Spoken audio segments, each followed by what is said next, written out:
Muy buenos días. Hoy hablemos de ciencia, tecnología y sociedad. Bienvenidos a su programa de todos los lunes. Yo soy Miguel Cabrera.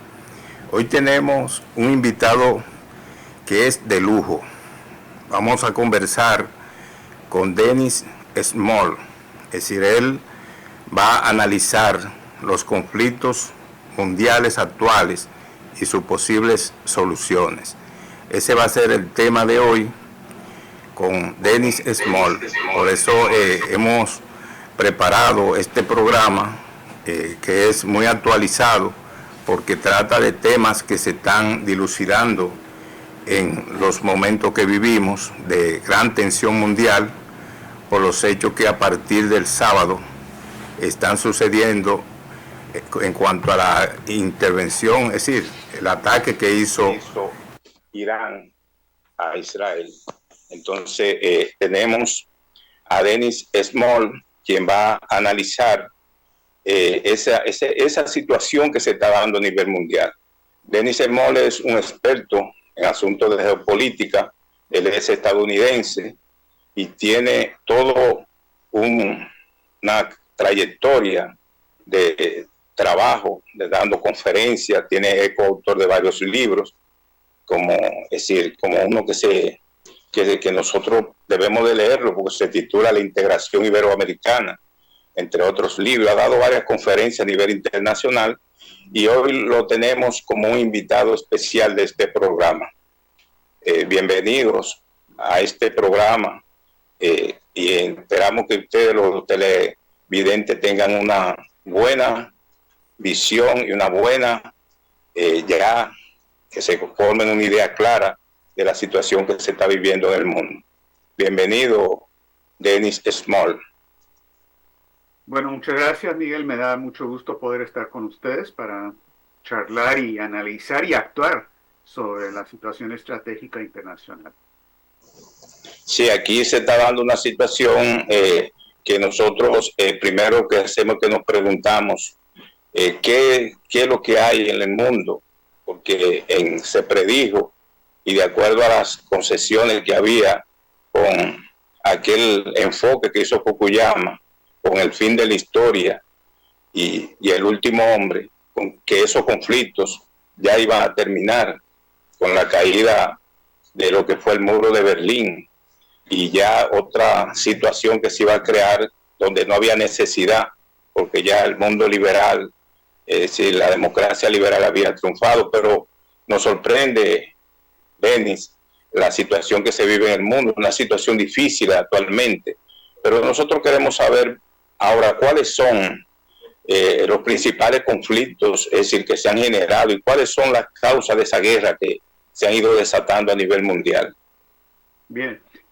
Bueno, Fukuyama, como suele ocurrir con muchos de los doctores excelentísimos de Harvard, se equivoca en todo.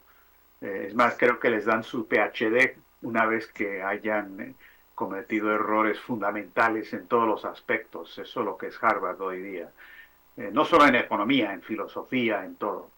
Pero bien, vayamos directamente al cuadro estratégico. Hay un solo conflicto general que está ocurriendo hoy día con diversas expresiones en diferentes partes del planeta.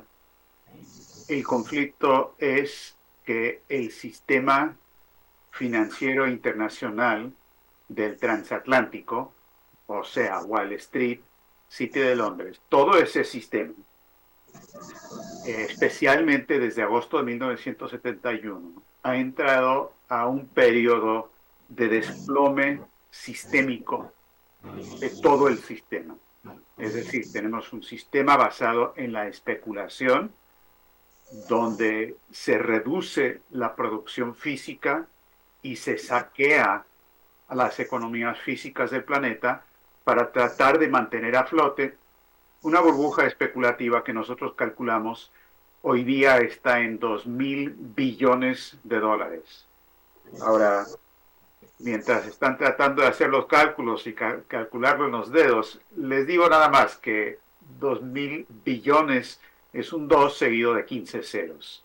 Es absolutamente impagable es un cáncer financiero y cualquier esfuerzo por mantener esa burbuja a través de guerras, a través de revoluciones de color, a través de imposición de las políticas del Fondo Monetario Internacional, lo que logran es la destrucción de naciones y pueblos enteros, pero de ninguna manera puede rescatar esa burbuja.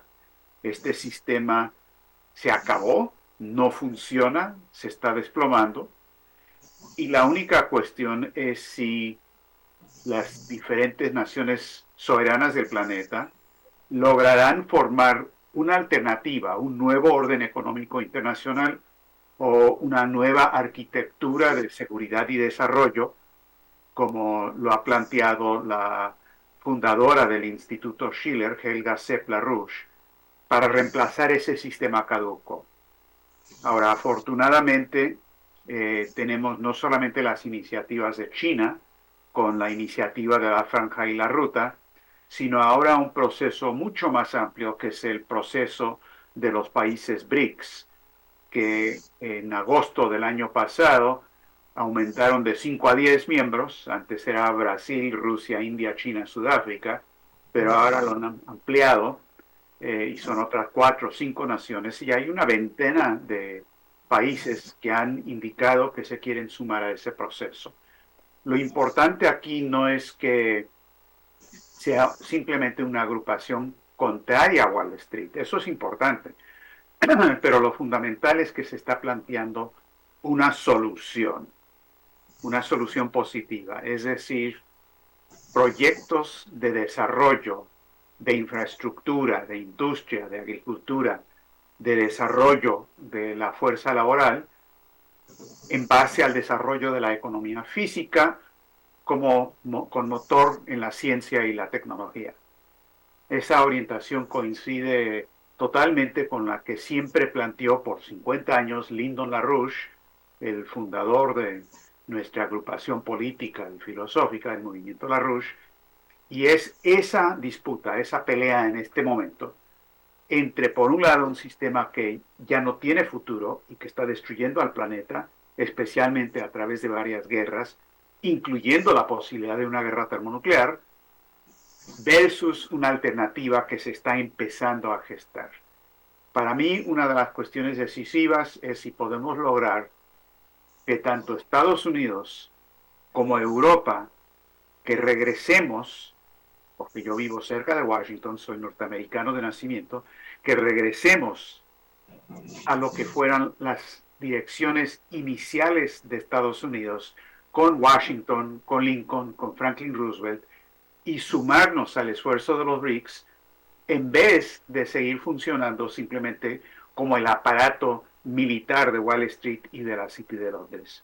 He ahí el conflicto estratégico central, y creo que todo lo demás se puede entender desde esa perspectiva, incluido estos últimos acontecimientos entre Irán e Israel. Sí, se está dando una situación muy compleja, debido a que el conflicto también que se dio y que está en curso entre Ucrania y Rusia hace 2 años, pero también tiene 6 meses aquella incursión que hizo en Franja de Gaza Hamas. Es decir, que ha habido, Israel se ha visto envuelto en este primer conflicto con Hamas, pero ahora ya las cosas cambian con esa provocación que le hizo a Irán el 1 de abril al atacar la embajada, donde murieron 7 soldados e incluso 2 generales iraníes. Es decir, que la situación se está tornando cada vez más difícil de solucionar. Se ve ese genocidio que se está desarrollando en la Franja de Gaza. Entonces no se ve una salida adecuada, y por eso hay que debatir todo eso, Dennis Small, con franqueza, porque parece que esas grandes potencias, como bien usted señala, el problema económico lo han visto como de esa forma de beneficio económico también, porque la guerra produce beneficios económicos al complejo militar industrial. ¿Cómo usted vería esa situación que se está generando actualmente. Se podría escalar ese conflicto en Medio Oriente a partir del sábado. ¿Qué te predice o se puede también uno pronosticar algunos acuerdos que se puedan hacer para no permitir ese escalamiento y que se llegue a una guerra de mayor magnitud en Medio Oriente? Sí. Bueno, con el complejo militar industrial yo creo que se le debería dar otro nombre, que es el complejo militar financiero, porque esos grandes complejos militares industriales, como los principales productores de armas, los dueños de esas compañías son los principales fondos de inversión de Wall Street. Por ejemplo, BlackRock o Fidelity, State Street y demás son los dueños de la Boeing, de Lockheed Martin y demás. Entonces, es cierto que la guerra produce ingresos, renta, ganancias para las compañías, pero eso va canalizado directamente a Wall Street, como era de esperarse. El único punto donde discrepo un poco con lo que dices en tu pregunta es que no se vislumbran soluciones. Sí, sí hay soluciones. Y quiero mencionar concretamente una conferencia internacional que el Instituto Schiller realizó antier, el sábado 13, eh, sobre el llamado Plan Oasis de la Rouge para el Oriente Medio. El Plan Oasis es la idea de crear una base de desarrollo económico que está en el interés común de todas las partes del conflicto. Llámese Israel, llámese Palestina, todos los países de la región, porque solamente hay una base de un interés económico de desarrollo en común, se puede a partir de eso ir resolviendo los problemas políticos que existen. Normalmente la gente piensa que es al revés, que primero los acuerdos políticos para poder llegar a una solución económica, pero Lyndon LaRouche siempre discrepó con esa orientación. Primero porque no funciona, como hemos visto, y segundo, porque solamente es en base a un cambio de orientación del sistema económico que las diferentes partes pueden definir su interés no en cuanto a matar al otro y llevar adelante represalias, contra represalias, y ahí nunca termina la guerra, y tener ese tipo de orientación. El Plan Oasis orienta la situación en esa región desde la perspectiva de lo que le falta a todo mundo es agua.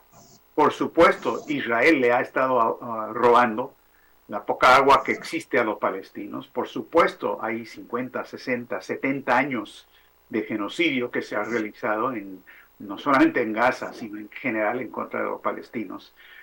Sin embargo, la única manera de resolver la situación económica es con la generación de más agua, agua dulce.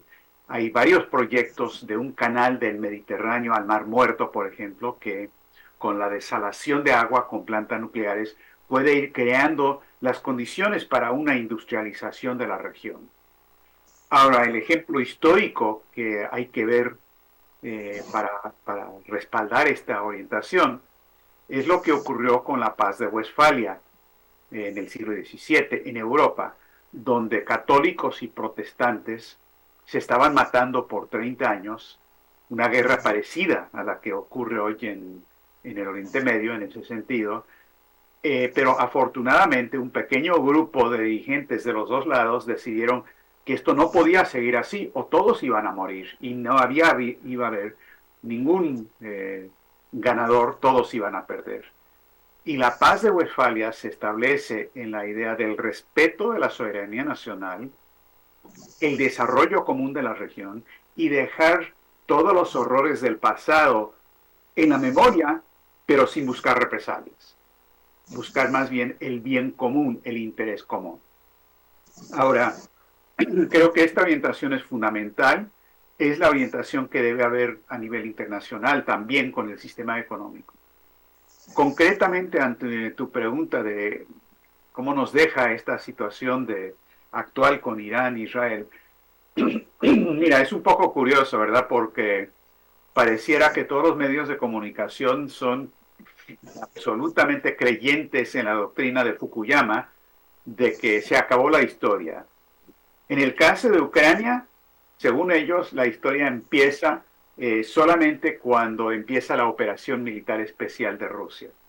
Pero nadie se acuerda, en los medios en Occidente, de que eso fue precedido por un golpe de Estado fascista en el 2014 en Ucrania, realizada por el Departamento de Estado de Estados Unidos, con Victoria Nuland a la cabeza, personalmente en Ucrania, y que desde aún antes de eso, Putin llevaba décadas, no años, sino décadas, advirtiéndole a Occidente, señores, por favor no sigan avanzando hacia el este con la OTAN, cumplan las promesas que nos hicieron con la caída de la Unión Soviética de que OTAN no iba a avanzar ni un solo centímetro en nuestra dirección.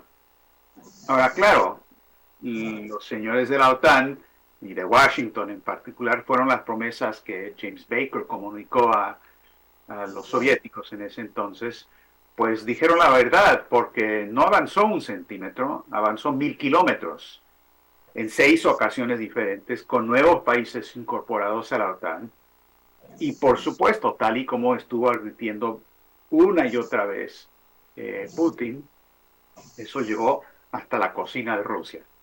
Porque con un gobierno fascista, nazi, con la gente de Stepan Bandera a la cabeza, dirigiendo la política de Ucrania, en la pura frontera con Rusia, eso obviamente pone en entredicho la seguridad nacional misma de Rusia. Entonces, después de provocación tras provocación tras provocación, Rusia tuvo que responder. Entonces se les olvida totalmente la historia, como si hubiera empezado nada más creo que fue febrero del 2023, cuando empezó, la historia tiene su historia, pues. Lo mismo con lo de Irán.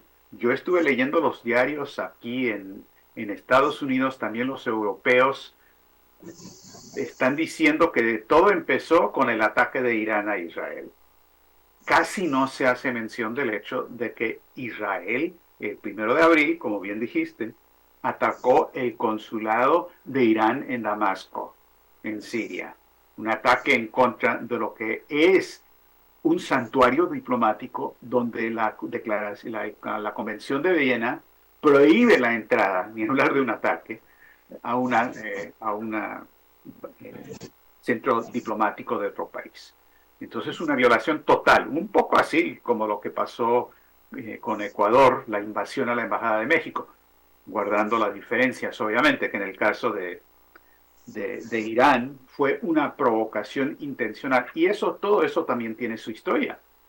Lo de Gaza, el genocidio que está ocurriendo ahora, simplemente es el más visible, el más horrible, el que más pone en entredicho la humanidad misma de nuestra especie, que estamos sentados mirando lo que está ocurriendo y no lo hemos podido parar, pero esto empezó mucho tiempo atrás, ha tenido sus altibajos, en momentos se llegaron a acuerdos como el acuerdo de Oslo, que tuvo muchas posibilidades, donde por un lado los dirigentes palestinos y los israelíes se pusieron de acuerdo que tenía que haber paz. Ahora estamos en una situación donde lo que la gente más belicista quería, que era la participación directa de Estados Unidos en un enfrentamiento militar con Irán, que es lo que Israel ha estado tratando de lograr por años, si no décadas, provoque y provoque y provoque para que Estados Unidos entre a respaldarlos, disque en defensa de Israel, eso ya lo lograron. Ahora, es cierto que podría haber resultado algo mucho peor. Por el momento hay un pequeño impasse. Vamos a ver. Pero el peligro de fondo sigue ahí. Yo creo que esto es extremadamente peligroso porque una vez que hay una guerra abierta entre Irán con participación de Estados Unidos, estamos a medio milímetro de una guerra mundial con consecuencias nucleares. Así es que la alternativa a esto es fundamental. Tenemos que calmar esa situación y tener una propuesta general para resolver la bancarrota del sistema actual. Y en cuanto a esta última conferencia que te mencionaba del Plan Oasis, participaron representantes de muy alto nivel, 2 embajadores de Palestina, uno el embajador ante Dinamarca, el otro ante la UNESCO. Participó un representante de la embajada de Rusia ante Naciones Unidas, participó el expresidente de Guyana, Donald Ramotar, y participó el encargado de negocios de Bielorrusia en Washington, y también participó la embajadora de Sudáfrica en México, la embajadora Sisulu. Entonces, hay un diálogo, hay un proceso con grupos del BRICS y otros, en diálogo con gente de Europa y de Estados Unidos, que urgentemente queremos cambiar la orientación. Yo creo que ese es el cuadro estratégico. Es peligroso, es complejo, pero sí hay salida, sí hay solución. Lo que yo veo, yo estuve el sábado en la conferencia muy interesante y de muy alto nivel, como usted señala. Esa conferencia, cuando yo estaba viéndola, ahí mismo anunciaron el ataque que hizo Irán a Israel, es decir, porque fue en esos momentos que estaba desarrollándose la conferencia. Fue una conferencia muy importante y que arroja luz sobre lo que está pasando en Medio Oriente.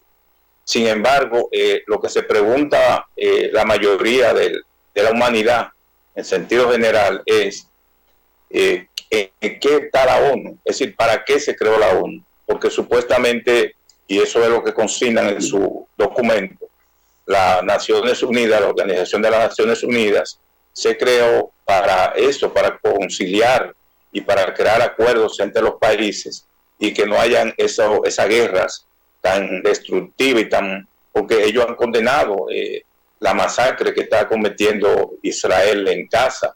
Sin embargo, no le hacen caso las autoridades israelíes y continúan con los ataques masivos y destructivos de la Franja de Gaza.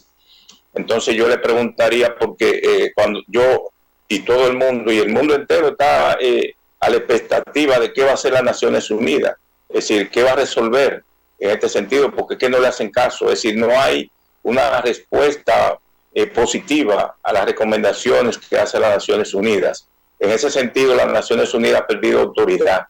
Ya la ONU no representa, en este caso, una salida, una solución, como dice en su documento, de que debe de luchar y tratar de conciliar los conflictos y también mantener la paz mundial, porque es el objetivo de crear las Naciones Unidas, para que trate de que los conflictos entre las naciones sean resueltos de manera favorable a la humanidad.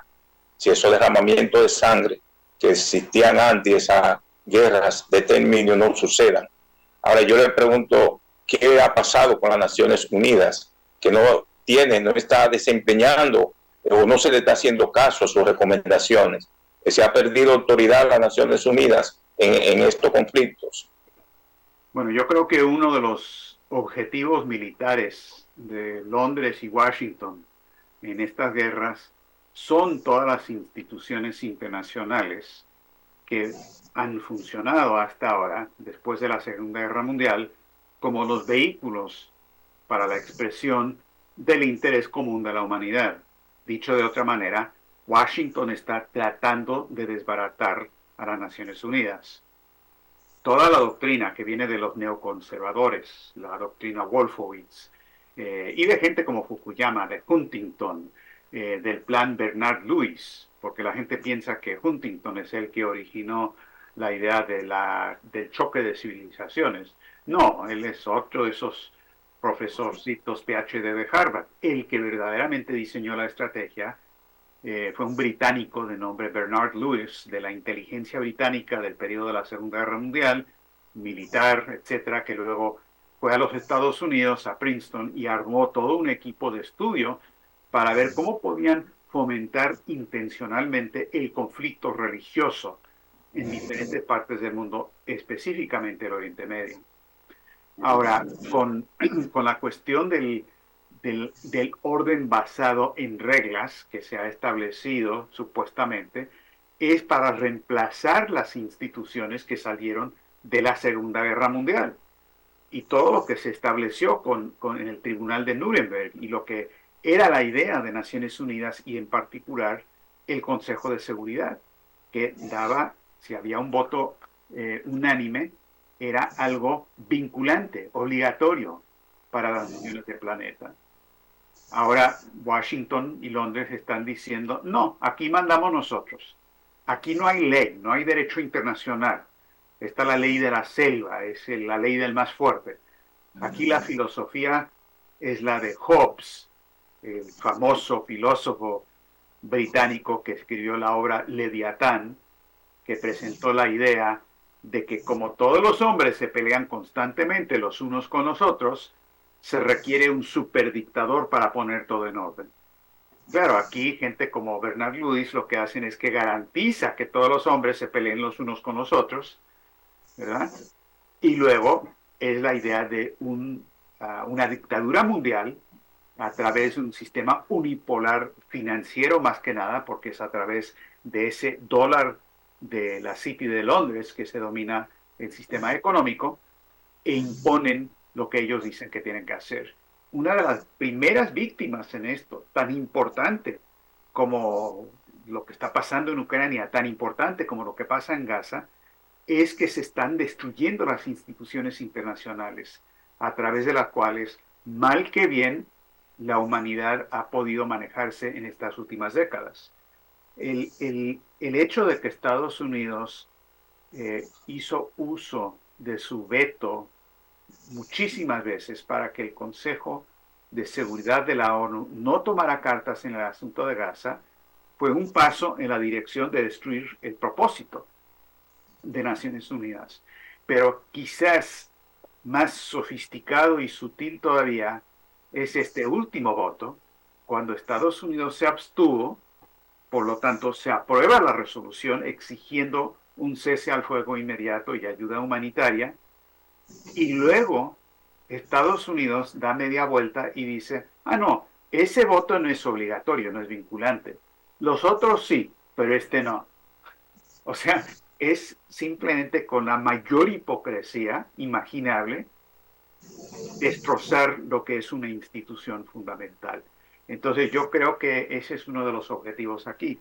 Una de las discusiones que está ocurriendo y entre países, entre expertos en asuntos jurídicos internacionales, es cómo usar los mecanismos, por ejemplo, de la Asamblea General de Naciones Unidas para tratar de sacar algo que fuera algo vinculante y que se podía aprobar.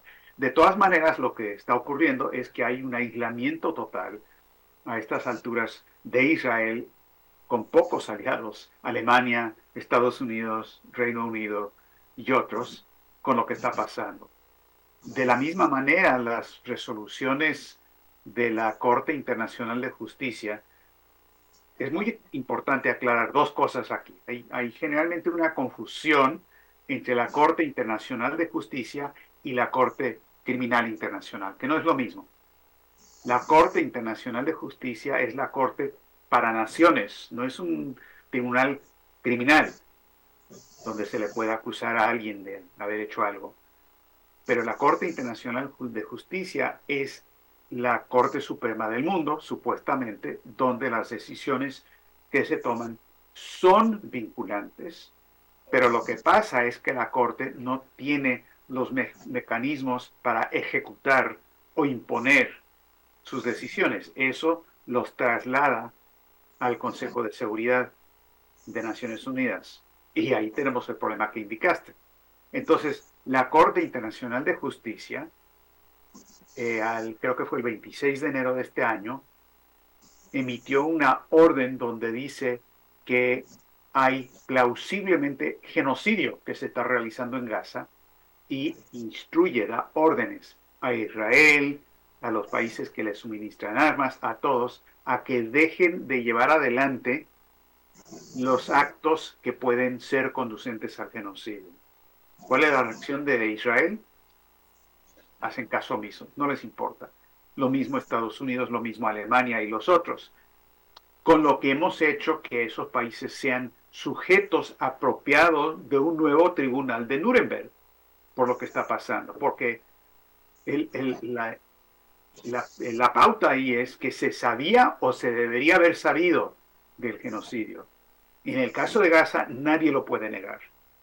Ahora Nicaragua, de manera muy justa, metió otra demanda en la Corte Internacional de Justicia, ahora en contra de Alemania, por suministrarle armas a Israel para este genocidio que está realizando. Entonces, yo creo que se requiere, en respuesta a tu pregunta, una gran presión internacional, presión política. Y dentro de Estados Unidos esto está ocurriendo. Hay campañas independientes para el Congreso y el Senado del movimiento de la Rouge, Diane Sayer para el Estado de Nueva York, para el Senado, el caso de José Vega, un joven salvadoreño americano, para el Congreso en el Bronx, en Nueva York, que están llevando adelante la bandera de otra visión de Estados Unidos contraria a lo que está ocurriendo hoy día. Y entre eso y lo que los BRICS está haciendo, existen las posibilidades de poner la presión suficiente para retomar lo que tendría que haber sido siempre la orientación de Naciones Unidas.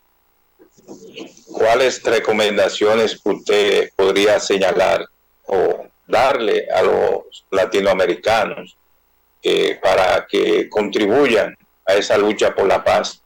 Ahí veo que hay una reunión internacional por la paz que se realiza periódicamente, que usted, el Instituto de Chile, la encabeza y es muy positiva, pero en el caso de América Latina, ¿cómo podríamos contribuir? Es decir, dar nuestro granito de arena, porque es muy poco por lo que podemos hacer en el caso de que esas grandes potencias, que son las que están involucradas también en esos conflictos. Es decir, ¿qué podría hacer y contribuir a América Latina y el Caribe en esa lucha por la paz que es necesaria, esa confrontación a nivel mundial que se está dando entre naciones y que se ha ido agudizando en los últimos años? ¿Cómo nosotros podemos, los latinoamericanos y caribeños, aportar nuestro granito de arena a denunciar y enfrentar esas situaciones y tratar de luchar por la paz mundial? Dos cosas. Primero, como dices, el Instituto Schiller realiza todas las semanas, todos los viernes por la mañana, 11 de la mañana hora de Washington, una reunión amplia que es la Coalición Internacional por la Paz, que incluye gente de diferentes grupos, organizaciones de muchos países del mundo. Lo hacemos con interpretación simultánea, inglés, español, francés, alemán, de vez en cuando italiano también, para que las diferentes fuerzas en diferentes países que estamos luchando por la paz y en contra de tanto la guerra en contra de Rusia que la OTAN está realizando y el peligro nuclear que eso conlleva, como también este genocidio en Gaza, sumamos esfuerzos, porque si bien es cierto que país por país o grupo por grupo somos pocos y débiles, juntos no lo somos. Y una de las cosas que se puede hacer es exactamente eso, que la gente participe en esas discusiones, y no tengo ni el tiempo ni la posibilidad de presentar el detalle del enlace, pero quizás lo puedes incluir cuando coloques esto en YouTube, para que la gente asista, o se pueden comunicar conmigo en la dirección que ven aquí en la pantalla, preguntas@laruspu.com, y que a través de esas reuniones logremos que diferentes grupos en sus respectivos países también se movilicen. Las marchas en defensa de Palestina son muy importantes. Los procesos de discusión, especialmente en universidades con jóvenes, es extremadamente importante. Movilizarnos en ese sentido es fundamental. Eso número uno. Número dos, yo creo que para ir al fondo del problema, lo que el continente iberoamericano tiene que hacer, toda Sudamérica, Latinoamérica, el Caribe, Centroamérica y demás, es ir formando parte del BRICS, de esta movilización internacional por un sistema nuevo, y la participación en lo que esperamos va a ser una conferencia internacional grande, o esperamos que sea con naciones enteras, para hacer esta nueva arquitectura de seguridad y desarrollo. Ya se están iniciando grandes obras de desarrollo, como pueden ver aquí atrás el Mapamundi con las grandes redes ferroviarias que China y otros están realizando, y que esto tiene un potencial muy grande. A ver si aquí les enseño a ver en esa dirección. Pueden ver un poco de lo que está planeado para Sudamérica, Centroamérica, el Caribe y demás. Son proyectos de desarrollo para cambiar el esquema de saqueo. Ahora, hasta el momento el único país que se ha sumado al BRICS, es uno de los fundadores del BRICS, es Brasil. Y con la presidencia de Lula, esto va hacia adelante. Bolsonaro no quería de ninguna manera, él es hombre de Wall Street, pero ahora sí, con Lula y con la presidenta del nuevo Banco de Desarrollo de BRICS, es la expresidenta de Brasil, Dilma Rousseff. Eso da una posibilidad importante. Otros países que habían querido sumarse, como Argentina, con este nuevo gobierno de Milei, que es totalmente de Wall Street y la City, un neoliberal a ultranza, ellos decidieron no sumarse. Pero los argentinos en general, sus organizaciones, los sindicatos, los grupos profesionales, los estudiantes, políticos, partidos, sí quieren formar parte de eso y están formando un grupo de amigos del BRICS. Yo recomendaría lo mismo en todos los países. México, otro país clave, donde desafortunadamente el presidente López Obrador lo consideró, pero dijo, no, no vamos a sumarnos a BRICS, nos quedamos con Estados Unidos. Se entiende porque tienen una pistola política en la nuca, pero decisión incorrecta, porque el futuro está con BRICS. Yo creo que si se hace lo mismo en todos los países, esto puede tener un impacto universal muy grande, más allá de las fronteras de cada país. Y esto me lleva a mi último punto sobre esto que estás preguntando. Nunca minimicemos la importancia que puede tener un solo país, por pequeño que sea, en cambiar el cuadro estratégico. Lo vimos con el caso de Sudáfrica. Está bien, Sudáfrica es más grande, tiene más peso político que Dominicana, cierto. Pero el principio sigue siendo lo mismo. Sudáfrica rescató el honor de la raza humana con lo que hizo en la Corte Internacional de Justicia. Porque ante todas las amenazas se pusieron de pie y dijeron, esto no pasa, vamos a denunciarlo. Y lo hicieron. Y lo mismo pasa en el mundo y en general en la sociedad. Una sola nación, por pequeña que sea, en la historia se ha visto, puede ser la bandera que lleva adelante las ideas del futuro para toda la humanidad. Lo mismo que ocurre con un individuo. El individuo está hecho, está dotado con la capacidad de la creatividad. Somos diferentes a las otras especies. Es una creatividad que nos permite resolver problemas y darle una dirección moral a la economía. Una sola voz de un solo individuo puede jugar ese papel.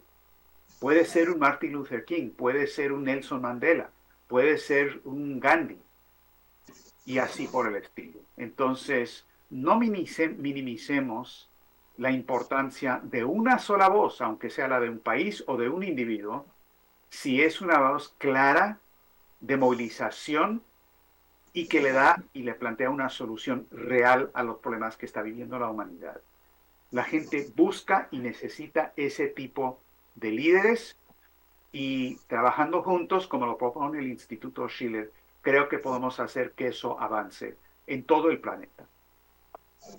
Vamos a hacer una breve pausa y volvemos en breve. Denis Small, nosotros vamos a hacer una pausa breve. Sí.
conversando con Small. Dennis Small nació en Estados Unidos, estudió economía y además filosofía. Tiene una vasta experiencia sobre la geopolítica. Estamos analizando los conflictos que vive la humanidad, conflictos que son lamentables, que en pleno desarrollo tecnológico y no se entiende cómo la humanidad todavía permite y participan los gobiernos y los estados y las fuerzas dominantes mundiales, las grandes potencias, vamos a llamarle claro, en esos conflictos tan peligrosos que pueden llevarnos a una tercera guerra mundial.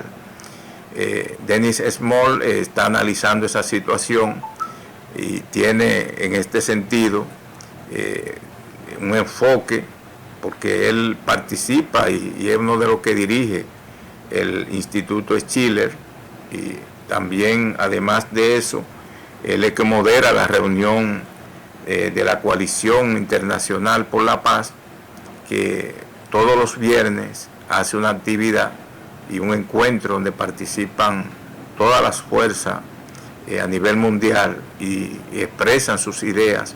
Y ahí se nota, yo participando en esa conferencia que dan periódicamente y además también en esa reunión, he visto la preocupación que existe a nivel mundial por el deterioro que se ve y que se vive en el mundo. El deterioro en el sentido de que la humanidad no puede permanecer en conflicto tan trágico como es el caso de esa masacre que se está cometiendo con los palestinos en la Franja de Gaza. Eso, cuando uno ve las imágenes que la prensa y los medios de comunicación publican, eso es un horror ver cómo niños, jóvenes, mujeres, viejos, que no tienen nada que ver con los conflictos que se están desatando a nivel mundial, mueren masivamente. Ahí se vio una escuela de niñas que fue atacado por Israel en la Franja de Gaza, y se ven esos niños muertos, heridos y corriendo despavoridos. Eso es lamentable. La humanidad no debió llegar a esos niveles de confrontación y de lucha entre naciones de manera tan desarmada, es decir, sin tomar en cuenta que son inocentes los que mueren. Entonces hay que ver cómo ese conflicto, incluso que se da siempre y que ha permanecido, como bien lo ha dicho Dennis Small, desde los años 40, cuando se crea en 1948 el Estado de Israel. A partir de ahí se desata todo lo que es una confrontación, porque Israel se creó en una zona y ahí lo que existía era Palestina. Entonces, al dividirse y los palestinos ocupar una franja y la otra franja dársela a Israel, a partir de ahí se ha creado todo lo que ha sido una confrontación directa y armada que ha permanecido durante decenas de años. Han sido muchas las guerras, las confrontaciones, pero hoy no, hoy las guerras que se desatan en Medio Oriente pueden crear y son muy peligrosas porque pueden degenerar en una confrontación ya de mayor escala. Eso es lo que se prevé y lo que se tiene temor, de que todo Medio Oriente pueda participar en un conflicto, porque están las fuerzas, por ejemplo, hutíes, que están ubicados en Yemen. Está también el caso de Hezbollah, que está en el Líbano.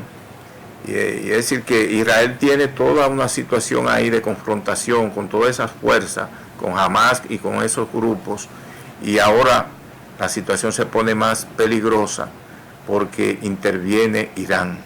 Eso es lo que se estaba evitando de que pudiera ya darse un conflicto de mayor magnitud, porque la situación puede degenerar en una confrontación a amplia escala, es decir, no a los niveles que se está dando y que se venía dando entre Gaza y los palestinos e Israel, sino que ya con la entrada en la confrontación de Irán, la situación se ha puesto más peligrosa y la posibilidad de un estallido de una guerra ya a nivel generalizada entre los pueblos árabes e Israel se ve a la puerta de la esquina. Es una situación difícil, se prevé y todavía se está evitando que haya un contraataque de Israel hacia Irán, porque eso puede posibilitar ya una situación de contrarrespuesta y ahí ya el conflicto se transforma en ya un conflicto muy, muy difícil de solucionar y de resolver. Estados Unidos, Gran Bretaña le han brindado apoyo directo a Israel, eso se ha visto claro, porque han interceptado decenas de los misiles que han lanzado y de los drones que se lanzaron el sábado contra Israel como respuesta, porque no fue un hecho casual que haya existido y que se diera esa situación entre Israel e Irán. Fue que el 1 de abril tropas, es decir, fuerzas de Israel atacaron el consulado en Damasco de Irán. Ahí murieron varios soldados, se estima que 7 soldados, entre ellos altos oficiales iraníes, y como respuesta a esa situación fue que se produjo ese ataque el sábado a Israel por parte de Irán.